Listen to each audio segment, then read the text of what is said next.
L'ambassadeur nous a dit, écoutez bien ce qu'il nous a dit, je voudrais excuser mon pays qui a fait des progrès. Avant, nous étions à 250 jours pour agréer un dossier. Aujourd'hui, nous sommes à 125 jours. Notre ambition est d'arriver comme Singapour à un jour. Vous me sentez là? C'est pas ce qu'il a dit? C'est ce qu'il a dit.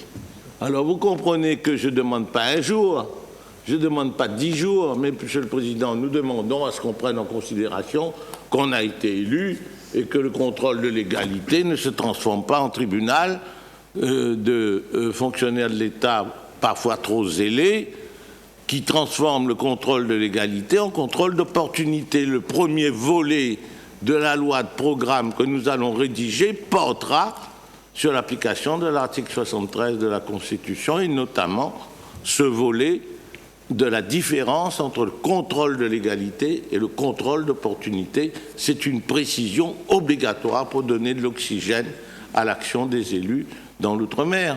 Le deuxième volet dira que la fiscalité est de 15%, puisque tel était notre vœu. Il faut qu'il soit accepté à 15% au plan national, ne serait-ce que pour les domaines tournés vers l'exportation et pour certaines entreprises. Le troisième volet dira ce que tout le monde dit dans le débat national des présidentielles, droite comme gauche, il faut foutre la paix aux chefs d'entreprise pour qu'ils puissent travailler tranquillement. À force de contrarier les chefs d'entreprise, les boucs d'épaule de bilan et arrêtent. Et ici, nous sommes dans une économie qui ne risque pas de porter atteinte à la libre concurrence, puisque nous sommes tout petits, nous sommes éloignés, et au contraire, l'allègement des contraintes nous donne la capacité de nous projeter vers l'exportation. La loi de programme doit également donner au Conseil régional le pouvoir d'aménager le territoire. Je suis désolé, ce n'est pas une obsession. Si on veut garder le SAR, j'en ai parlé avec mon collègue David Lorion, qui connaît bien le sujet, avec Mme Coppel-Fabienne également, qui connaît bien le sujet. On peut laisser le SAR si on veut, loi de 84.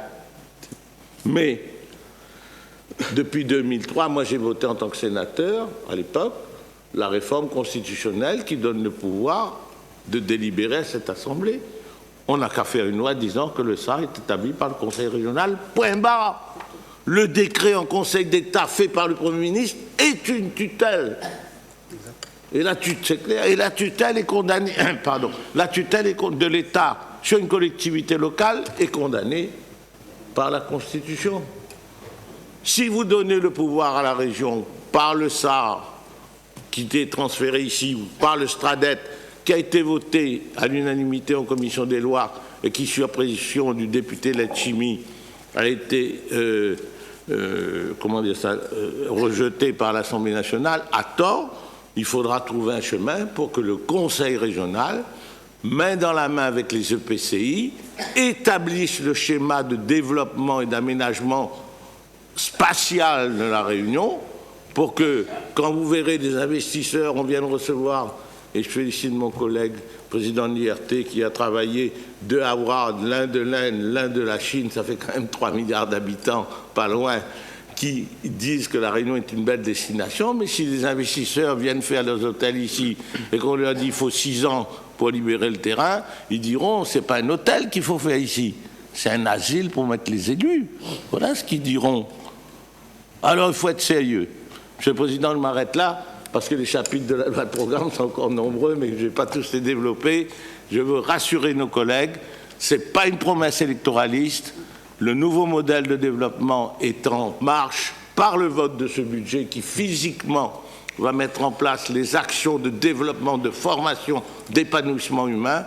Et le modèle de développement économique est en marche sur 2 piliers principaux, sur le plan normatif, les nouveaux règlements européens qui sont de droit après l'arrêt Mayotte et la loi de programme que nous appelons de nos voeux. Merci.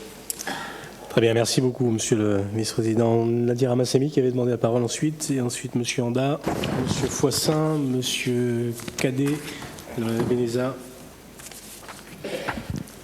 Bonjour à vous toutes, à vous tous. En fait, je vais plus parler, suite à tous les propos que j'ai entendus concernant surtout les critiques et surtout dénigrements, je dirais, donc Madame Nabeneza, toujours sur des chiffres qui ne sont peut-être pas exacts. Donc moi, je vais vous parler surtout de en ce qui concerne le logement social. On a l'impression, quand vous parlez, que bon, c'est vrai qu'on n'a rien fait sur tous les plans. Chacun de nous, collègues, nous nous sommes débattus là pour vous parler un peu de ce qu'on a fait et pour vous prouver quand même qu'au-delà de vos critiques, notre président Didier Robert a initié pas mal de choses dans l'intérêt général des Réunionnaises et des Réunionnais. Vous donnez souvent des chiffres qui ne sont pas, pour moi, valables, ou en tout cas, vos chiffres, je ne sais pas d'où ils viennent. Il y a M. Patel, vous avez interpellé concernant des entreprises, et bon, on parlait en aparté, il disait que, sur peut-être, on donne un chiffre en 2015, 3000 entreprises qui ont fermé, il y a 4000 qui ont existé. Voilà, chambre de commerce, bien sûr. Donc, bon, je donne un petit détail, mais je vais parler spécialement donc, du logement, compétence que j'ai eue depuis 2010. Alors, la région existe environ depuis 33 ans. Plusieurs majorités sont passées depuis. On parle régulièrement donc, de 21 000 ménages réunionnais en attente d'un logement social locatif, plus de 10 000 logements du parc locatif ancien nécessitant une réhabilitation lourde, et plus de 16 235 logements de logements privés insalubres. Toutes ces années, toutes ces majorités qui sont passées, à aucun moment pourtant la Réunion, on parle de manque de logement, aucun président a pensé à ces familles en difficulté. Ce n'est qu'en 2010, quand Didier Robert est arrivé président de la région Réunion. Pour la première fois à la région, on a mis en place un budget pour le logement social. Donc je veux dire qu'il faut quand même prendre conscience aujourd'hui que bien des années ont passé, bien de familles étaient en souffrance, et c'est vraiment un problème très important, le logement. Et la première fois, qui a mis en place? C'est notre président Didier Robert. Donc il faut quand même reconnaître ce que Didier Robert a fait. Alors cette année-là, entre 2010, 2011, 2012, 2013, 2014, 2015, donc première mandature de Didier Robert, sans que ce soit une compétence régionale, mais en utilisant la clause de compétence générale. Dans cette action, donc 2012-2015, 22 millions d'euros ont été engagés pour faciliter la mise à disposition de terrains aménagés et réaliser des espaces publics structurants. Cela a permis la production de 1888 logements sociaux. Ensuite, 31 millions d'euros de quote-part garantis par la région ont été octroyés, correspondant à un volume total de près de 422 millions d'euros pour produire 3222 logements sociaux. Ensuite, 2,86 millions d'euros d'aide ont été accordés pour le financement de la réhabilitation thermique énergétique et qualité de vie de 331 logements sociaux. Ce qui vous prouve déjà, à l'époque, notre action hyper bénéfique par rapport aux familles réunionnaises. Depuis décembre 2015, donc ça fait un an, tout juste un an, nouvelle mandature avec notre président Didier Robert, nos actions sur le logement social se développent de plus en plus. La collectivité s'est assignée comme objectif de réhabiliter près de 20 000 logements environ. Nouvelle action, en plus de ce qu'on fait déjà.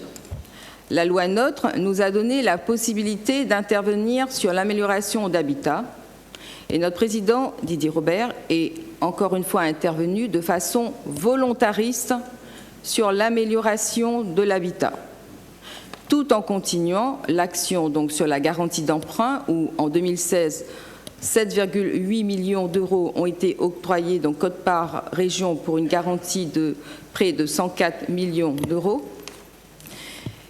Et depuis donc quelques mois, 5 millions d'euros pour l'amélioration d'habitat. D'abord, concernant les habitations privées insalubres, sur les 5 millions qu'on a utilisés en plus, 3 millions ont été, la région a pris donc comme opérateur agréé par l'État à but non lucratif, donc des opérateurs pour une valeur de 3 millions d'euros. Et comme finalité, 2 actions, le mieux-être des familles réunionnaises et l'augmentation des emplois dans le domaine de BTP, TPE, TPME. Donc sur ces 3 millions d'euros, les opérateurs ont pu intervenir sur 150 logements. Concernant l'amélioration donc pour les logements locatifs, une convention va être signée là dans quelques jours par le président pour utiliser les 2 millions d'euros restants donc au niveau de SHLMR, SIDR.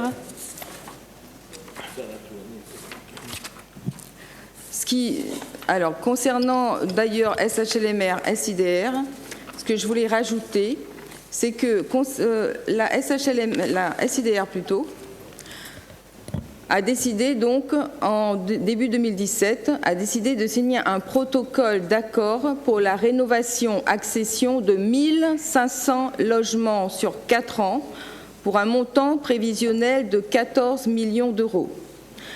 Avec la SHLMR, on va également faire ces actions par des conventions et également maintenant avec la CEMADER. Nouveau budget de 2017. Dans ce nouveau budget de 2017, il y a une augmentation du budget qu'on va mettre en place pour l'amélioration d'habitat. Donc dans les 21 millions d'euros qu'on a affichés aujourd'hui, en tout cas budget primitif, 4 millions d'euros vont être consacrés au FRAFU, 4 millions d'euros réhabilitation donc pour le logement social et 13 millions d'euros pour l'amélioration pour les habitats privés insalubres.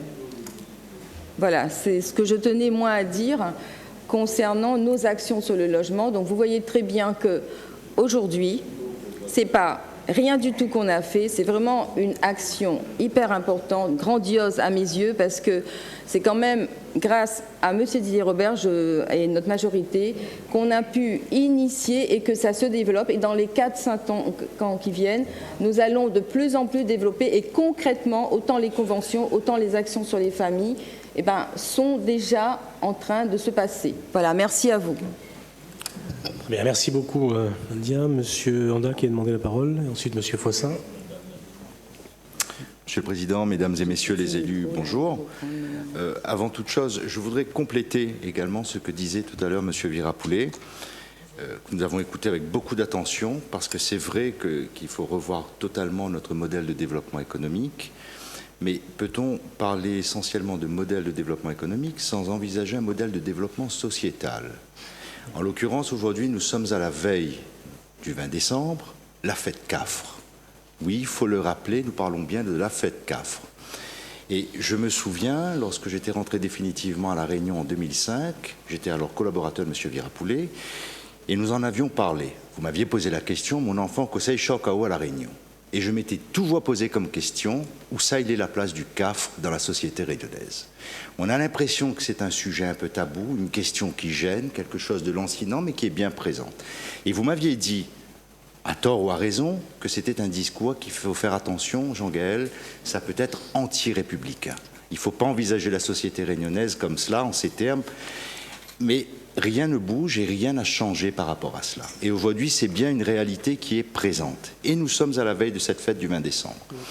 La région Réunion, depuis 2010, a eu vraisemblablement la volonté de transformer la fête du 20 décembre, la fête CAF, la fête de la liberté, en festival Liberté Métisse. C'est une approche historique que je ne partage pas. Et à l'époque, je m'en étais ouvert au vice-président de l'époque, qui était un proche parent, et nous nous étions quittés sur un vif désaccord au sujet justement de l'évolution qu'il fallait apporter aux festivités du 20 décembre. Parce qu'aujourd'hui, la fête de la liberté se résume à quoi? Des cabarets dans les quartiers, rouleurs, caillambe, danse un peu maloya. Qu'en reste-t-il le 21? S'interroge-t-on sur la place de l'homme noir et la place du CAFRE au sein de la société réunionnaise? J'étais à l'époque Je m'en souviens, en 2008, jeune élu à la mairie de Saint-Pierre, et j'avais posé cette même question lors d'une conférence de presse, à l'époque auprès de mon collègue de l'époque, M. Richeville-Marvilliers, lorsque nous présentions les festivités du 20 décembre dans les quartiers. Où est-elle la place de l'homme noir dans la société réunionnaise? Alors vous me direz, oui, mais après avoir fait ce constat, moi j'ai été rassuré sur cette analyse, sur cette question que je me suis toujours posée, car votre illustre prédécesseur, M. Paul Vergès, quelques années après, se posait également la même question, c'est-à-dire la place du CAF dans la société réunionnaise.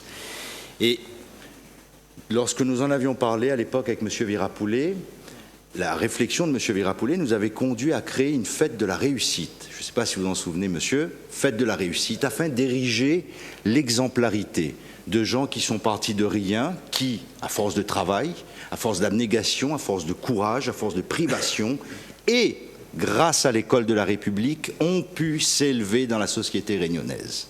En d'autres termes, bien sûr le travail, l'abnégation, le courage, mais se servir de l'éducation et de l'instruction comme d'un levier, afin que les gens puissent s'insérer, mais que toutes les composantes socio-ethno-culturelles de notre population puissent s'élever de la même manière.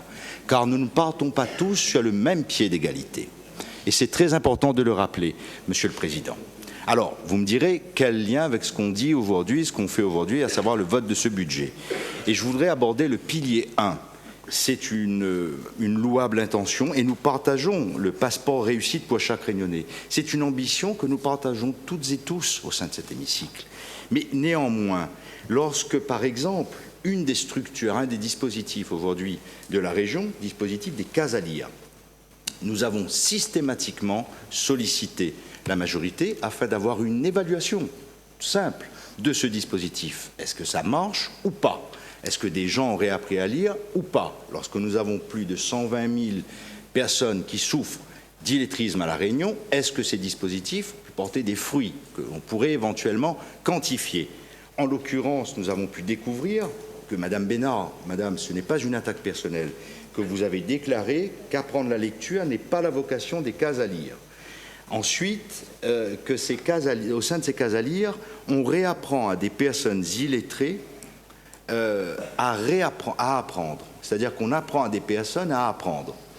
Voilà aujourd'hui ce qui est fait au niveau de ces cases à lire. Et on observe une augmentation du budget qui est alloué à ce dispositif, qui passe aujourd'hui à près d'1 million d'euros avec la création, Madame, vous venez de l'annoncer, de 2 nouvelles structures. Donc, quelle finalité pour ces structures? On ne voit pas très bien l'utilité de ces structures. Ensuite, lorsqu'on voit que l'allocation régionale de recherche a baissé de 115 000 euros, nous sommes en droit d'avoir quelques explications très claires par rapport à cela. Et je m'adresse à M. Lorion par rapport à cela. Pourquoi une baisse de cette allocation régionale de recherche? La construction d'équipements universitaires passe de 3,3 millions d'euros en 2016 à 1,9 million d'euros en 2017, soit une perte de 1,4 million d'euros. Et là, je pense notamment à l'impact sur le financement du site universitaire de Terre-Sainte, et je sais que M. Lorion et moi-même, nous partageons cette ambition, à savoir le regroupement de l'ESIROIS et de l'IUT. Ensuite, le soutien à la recherche passe de 1,4 à 1,2 million d'euros, perte de 100 000 euros. Ensuite, le financement de la région en faveur des repas 100% pays perd 20 000 euros. Et tout à l'heure, vous aviez insisté sur la nécessité de faire en sorte de valoriser le savoir-faire des agriculteurs locaux, valoriser la production locale afin d'écouler la production des différentes filières au sein de la restauration.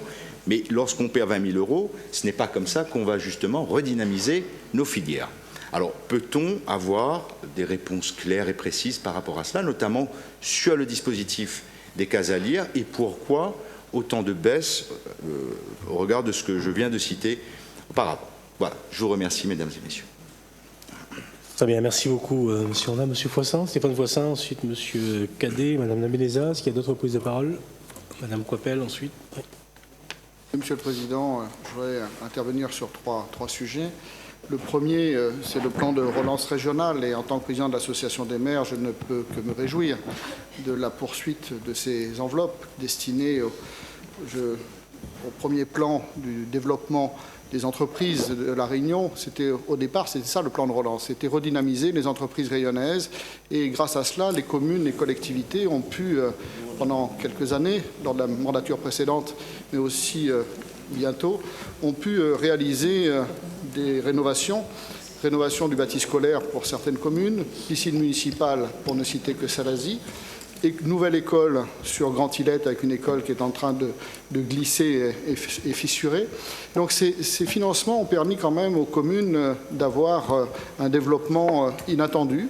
Et je vous en remercie. À l'époque, il y avait le contrat des 2 communes du département qui s'est achevé et vous avez lancé ce plan de relance des 2 communes qui a permis à tous les maires de pouvoir réaliser énormément de choses sur leur territoire. Mais une année en 2016 nous a permis de préparer les dossiers. Préparer les dossiers pour ce nouveau plan de relance et nous aurons bientôt à présenter de nouveaux dossiers sur ce plan de relance. Mais il faut savoir que lorsqu'on monte un dossier dans une commune, il faut quasiment 4 à 5 ans pour voir surgir ou sortir de terre les projets que nous avons lancés. Donc cette année blanche n'était pas une année en trop. Bien au contraire, ça a permis de préparer tranquillement les études, de commencer les études et de préparer les dossiers pour que nous puissions avoir pour les 5 ou 6 prochaines années, des travaux conséquents dans les communes.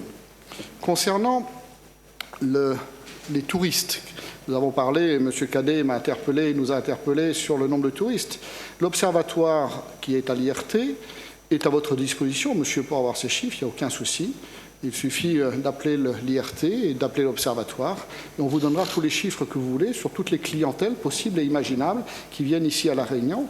L'IRT n'est pas que de la promotion de la destination, c'est aussi l'observatoire, c'est la commercialisation également, c'est aussi l'accompagnement des professionnels du tourisme sur tout le territoire.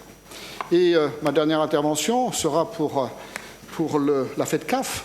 Je vous invite, pour le 20 décembre, financée par la région Réunion, à venir inaugurer la statue d'Anchin à Salazie, à Grand-Îlette, qui sera découverte dès demain à 15h. Vous êtes les bienvenus, bien sûr. Merci. Très bien, merci beaucoup, cher collègue, monsieur le maire de Salazie. Je voudrais passer la parole à monsieur Cadet, s'il vous plaît. Merci, monsieur le président. Je voulais juste 2 petites interventions. D'abord, monsieur Virapoulet, l'absence de mes collègues n'a rien à voir avec les vacances, parce que j'en ai parlé avec eux. Ils ne sont pas en vacances, de fin d'année. Vous savez très bien pourquoi une partie des élus du Rassemblement est absente aujourd'hui. Cela a été dit lors d'une conférence de presse vendredi. Je ne vais pas en rajouter, mais ne tombons pas dans la caricature. Écoutez les messages. Je voulais également, puisque Mme Dindar a fait une longue intervention sur l'agriculture et sur la compétence essentielle du département, puisqu'elle en a parlé, je me permets d'en parler. Alors je voulais poser une question à Mme Dindar. Êtes-vous fâché avec le bio? C'est la première question. La deuxième question, enfin la deuxième réflexion, peut-être que vous allez me répondre, Mme Dindar, j'espère. Vous nous faites un constat alarmant de la production locale, vis-à-vis de la production locale, en avouant que la collectivité peut agir également sur la consommation, puisque via les collèges, enfin via les cantines dans les collèges, vous avez d'ailleurs annoncé un pourcentage très élevé d'aliments importés qui est consommé dans les collèges. Alors on pourrait ajouter à destination des maires les cantines scolaires et aux présidents de région les lycées. Enfin, je ne sais pas exactement dans les détails si tout cela fonctionne bien dans ces étages-là, mais en tous les cas, les établissements scolaires de La Réunion, c'est une grande source, on va dire, d'écoulement de marchandises. À ce moment-là, on pourrait dire local. Et j'ai assisté il y a quelques mois à un débat radiophonique où Madame Margie Sudre expliquait que parfois on discutait d'1 centime entre 1,67 € ou 1,69 € et l'arbitrage était si on prend 1,69 €, on sera obligé de prendre de la production locale, et si on prend un repas à 1,67 €, on va consommer des pommes qui viennent du monde entier. Donc je trouvais ça un petit peu dommage d'en être à 1 centime ou 2 centimes près, mais chacun a ses raisons. Et enfin, par rapport à la nourriture que M. Virapoulet a décrit, et vous-même, sur les poulets ou les nourritures qui viennent de l'extérieur, en tant que président de la COP Solidaire, je suis en contact avec des importateurs et des importateurs européens. Bien entendu, je ne vais pas faire de publicité pour la COP Solidaire, mais nous avons comme priorité de favoriser la production locale, mais parfois, évidemment, ce n'est pas possible. Simplement, j'ai eu aussi, et ça, je ne sais pas comment vous allez pouvoir faire dans le mémorandum, Monsieur Virapoulet, comment on va pouvoir faire, mais il y a des importateurs, il y a la grande distribution qui a un système déjà organisé. Et moi, je sais comment ça fonctionne, ce genre de choses. Vous aussi, probablement. Et on m'a déjà proposé, par exemple, je vous donne un exemple, puisqu'on parlait des poulets de Roumanie, de l'huile d'Ukraine.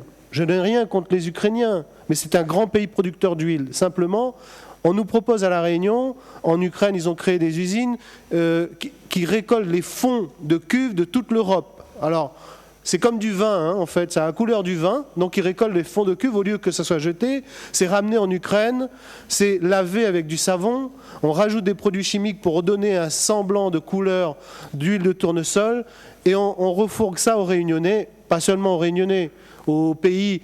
Et lorsque l'importateur m'a proposé ça, en me disant ça va coûter 4 fois moins cher, je lui ai dit non. Je peux le faire, moi, parce que c'est une petite unité.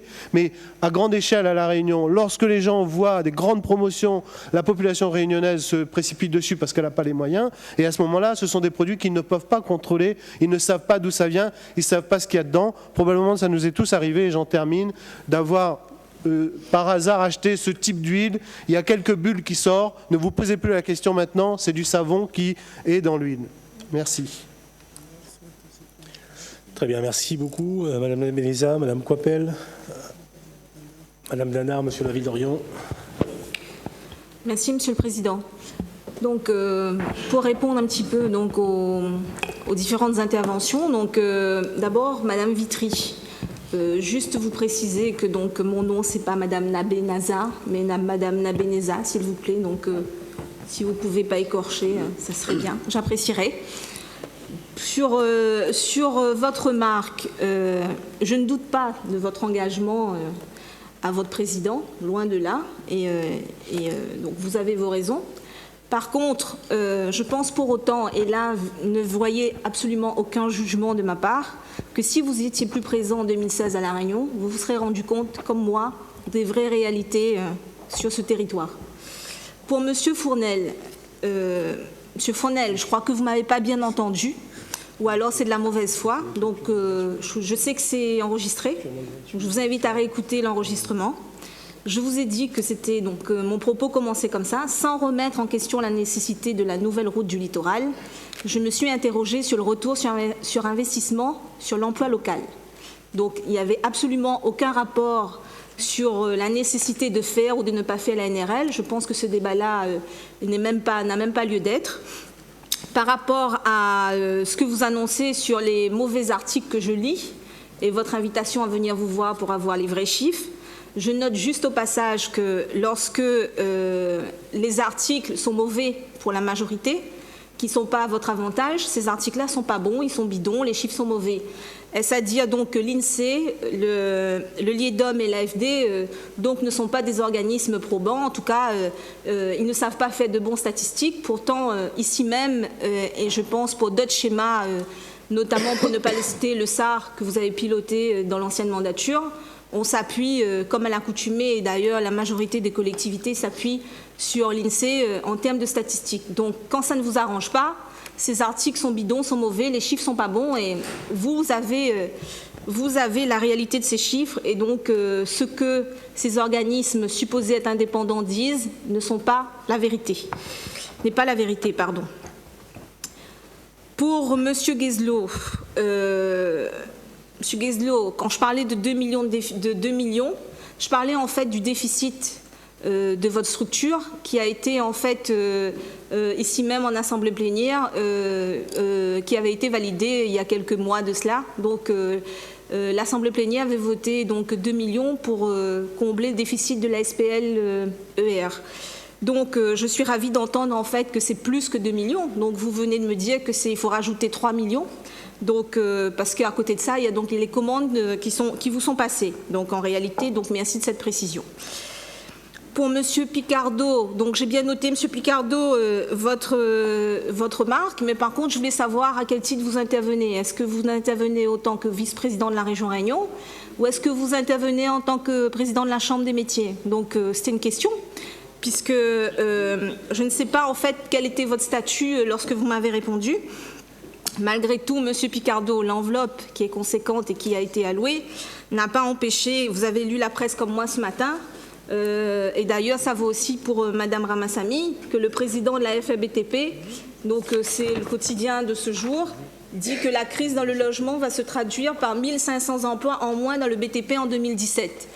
C'est pas moi qui le dis, c'est dans la presse. Donc malgré cet investissement conséquent de la région Réunion à votre structure, on peut se poser la question de la pertinence des résultats, puisque malgré tout, on n'arrive pas à freiner l'hémorragie. Donc voilà, donc par rapport à la question du logement, je voulais dire à Madame Ramassamy, sans critique ni dénigrement aucun, que effectivement, donc vous portez cette responsabilité en tant qu'élu depuis, vous l'avez souligné, votre élection. Moi, je suis, en tant que technicienne de l'aménagement, je pratique le logement depuis quelques années. Et je veux juste vous préciser que ce n'est pas 21 000 demandes de logement social, mais plutôt on avoisine les 29 000, voire les 30 000 demandes de logements sociaux en attente.